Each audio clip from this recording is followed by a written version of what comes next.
Olá, saúdo a todos com a paz de nosso Senhor Jesus Cristo. Eu gostaria de trazer uma breve reflexão aqui para vocês nessa oportunidade.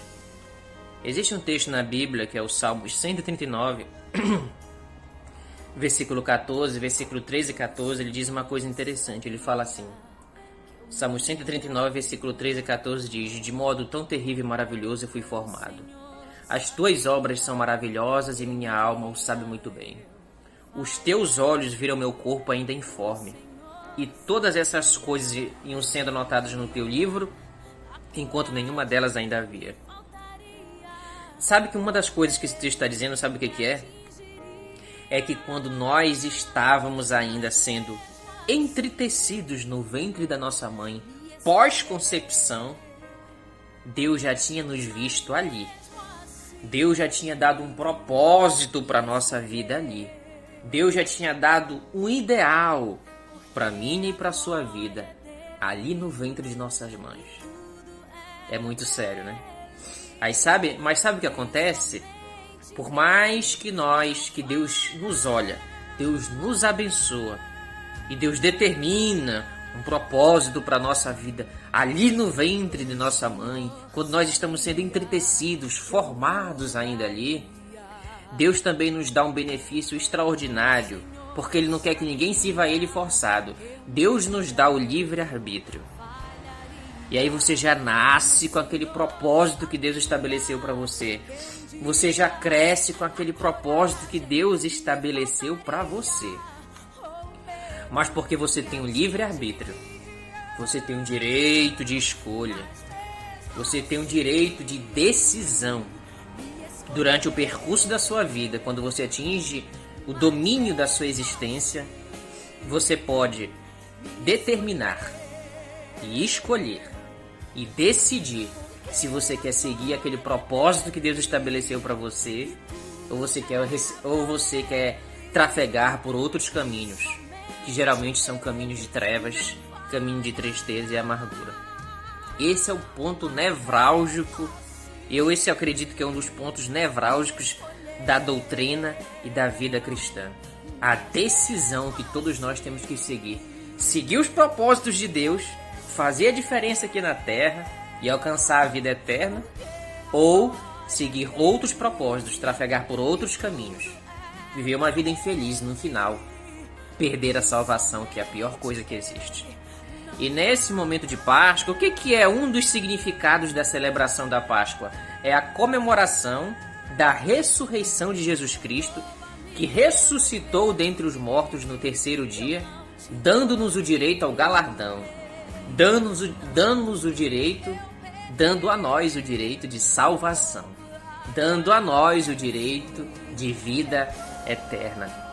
E aí a reflexão que fica nesse momento de Páscoa não tem nada a ver com o coelho da Páscoa nem com chocolate, esquece isso. Páscoa é um momento de reflexão, para você pensar, Jesus morreu e ressuscitou por mim e por você, para lhe dar o direito de salvação. O que você e eu temos feito com isso? O que nós temos feito com esse benefício que Jesus veio trazer, com esse resgate que Jesus veio trazer para conosco? O que você tem feito com isso? Será que você tem dado valor ao sacrifício de Jesus Cristo? Será que você tem cumprido o propósito que Deus estabeleceu para você quando você ainda estava no ventre de sua mãe? Quantas lágrimas por você sua mãe chorou? Quantas dores por você a sua mãe sofreu para que você tenha nascido saudável? Para que você tenha se alimentado bem, para que você tenha tido todos os nutrientes necessários para ser hoje um adulto saudável, um adulto forte, para que hoje você seja um adulto próspero. E aí você tem dado valor a esse sofrimento da sua mãe, daquelas orações que a sua mãe teve para você?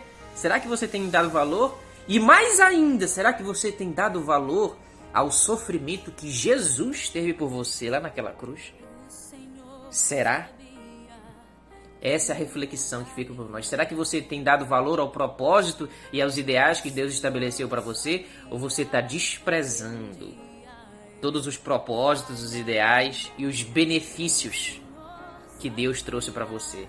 que Deus deu de graça para você. E sabe quando é que você despreza os benefícios e a graça do Senhor? É quando você é mais fanático por religião, é mais fanático por líder religioso do que necessariamente por adorar a Deus e obedecer a sua palavra. É quando você é orgulhoso demais, quando você é soberbo demais, quando a igreja está toda dividida entre interesses políticos, interesses e conveniências financeiras, econômico-financeiras, como a grande maioria das igrejas é hoje em dia. Quando isso acontece, eles absorvem todo aquele egoísmo, toda aquela soberba, toda aquela ganância que é condenada por Paulo no livro de Timóteo.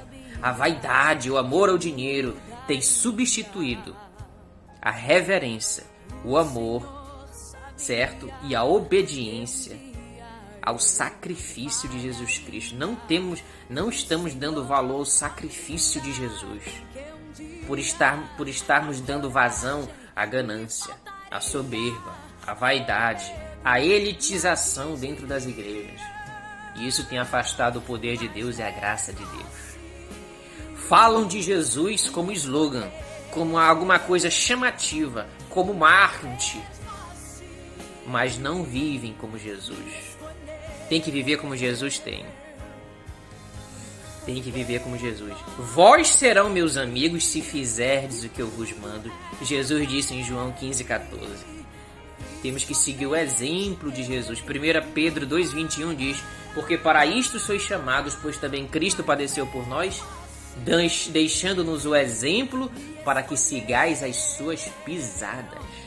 Seguir os seus passos, seguir o exemplo de Jesus, seguir os passos de Jesus.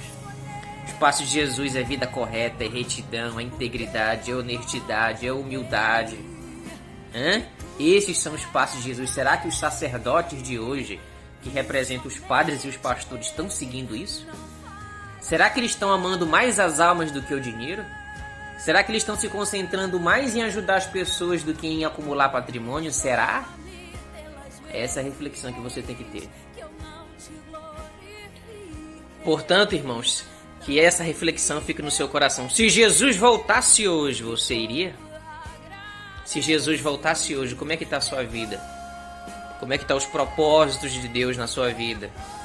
Será que a graça de Deus está mesmo superabundante na sua vida? Porque onde abundou o pecado, superabundou a graça de Deus. Romanos 5,20. 1 João 5,20 diz: e sabemos que o Filho de Deus é vindo e nos deu entendimento para conhecermos o que é verdadeiro. E no que é verdadeiro estamos em Jesus Cristo, seu Filho.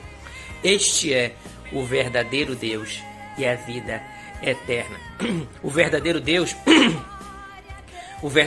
não é fazenda. O verdadeiro Deus não é passar em concurso público. O verdadeiro Deus não é ter empresa, nem ter carro, nem ter patrimônio. O verdadeiro Deus é reconhecermos que Jesus Cristo morreu na cruz por nós e que Ele nos deu direito à salvação. E só a obediência a Ele e aos princípios do Evangelho vão fazer nós vivermos uma vida feliz, próspera e termos o direito de alcançarmos uma vida eterna. As coisas desse mundo são passageiras, são breves e são superficiais. Os prazeres dessa vida são superficiais. O camarada malha tanto na academia, mas se ele passar um ano sem malhar, ele murcha. É superficial, é simples, é fútil. Agora, se você ser uma pessoa aplicada aos princípios de Deus, ao conhecimento, à palavra, e a você se encher da graça, do Espírito e da sabedoria de Deus, meu amigo, isso é algo que está entranhável no seu ser, na sua alma. Sabe por quê? Porque isso não é passageiro, isso é eterno. Só é belo aquilo que é eterno. Só é belo aquilo que é duradouro. Só é belo aquilo que nos dá prazer, não só na carne, mas no espírito, na alma, e nos faz com que nós cheguemos no patamar mais alto de conhecimento, de sabedoria e de inspiração. E nós só conseguirmos isso através do desprendimento das questões do mundo e das questões da carne, e do enchimento da sabedoria dos livros, do temor, da reverência e do Espírito de Deus. Esse é o verdadeiro significado. que você possa ter uma reflexão nessa Páscoa de que, será que você está dando valor ao sacrifício de Jesus Cristo? Será? E segundo, será que o propósito que Deus estabeleceu para você quando você ainda estava no ventre de sua mãe, será que você tem cumprido ele? Será que você tem cumprido? Porque você, por mais que você não saiba, mas Deus tem um propósito para você. Deus tem um ideal para você desde quando você ainda nem era nascido. Será que você já reconheceu, já se informou, já se atentou sobre esse propósito? Ou você está esperando a vida passar, os dias passar? Os propósitos estão passando. A vida está passando. E você está no sono profundo, o sono da ingenuidade, o sono da ignorância, o sono da precipitação e, pior ainda, o sono do fanatismo político ou do fanatismo religioso. E você fazendo isso, você está desprezando os propósitos de Deus. Não faça isso. Procure orar mais, procure buscar a Deus. Não se ligue em homens, se ligue em Deus. E Ele revelará o propósito para você, que Ele tem desde antes de você ter nascido. E aí sim você vai construir uma história de sucesso, uma história de felicidade. Eu vim para que tenham vida, e vida em abundância. Quem falou isso foi Jesus Cristo. Que Deus abençoe você, a sua casa e a sua família, em nome de Jesus.